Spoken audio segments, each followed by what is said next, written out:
Hi, I'm Emily. This is my 525 square foot apartment in Brooklyn, New York.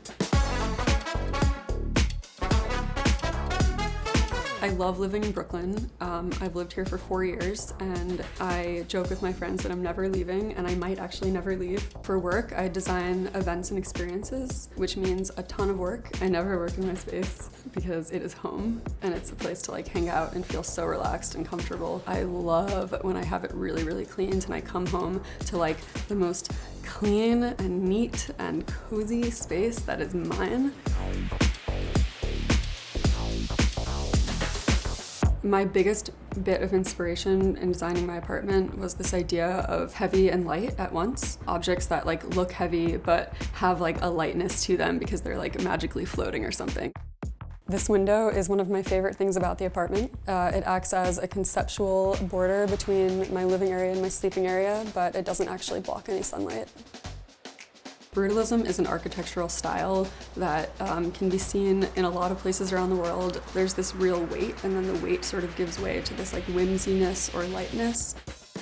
My kitchen is probably the best example of the brutalist design inspiration. I worked really hard to keep the lower half of the kitchen dark and then the upper half of the kitchen light. And one of the ways that I did that was by choosing to not have any upper cabinets in my kitchen, but rather open shelves on one side and on the other side, no shelves at all. So it's just a wall of tile.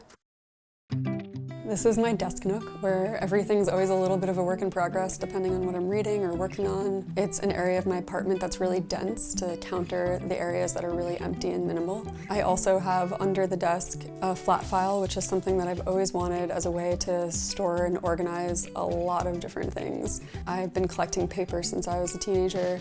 I have a huge jewelry collection, both because of passion and hand-me-downs from family members, and I love being able to open the drawers and just see everything all at once. I love my view. It's something I didn't have at all in my last apartment, and I really cherish it here. My favorite thing about the view is that I look down on a quote on the side of a building by Biggie that says, "Spread love, it's the Brooklyn way." But the part that I can see best from my apartment is just spread love, which I love. When I lived at my last apartment, I lived really far from my friends, and I lived in basically a basement apartment. Putting a lot of love and energy and money into this apartment, I've learned that I really value alone time, and I've only discovered that through giving myself a space to actually have that and want to have that.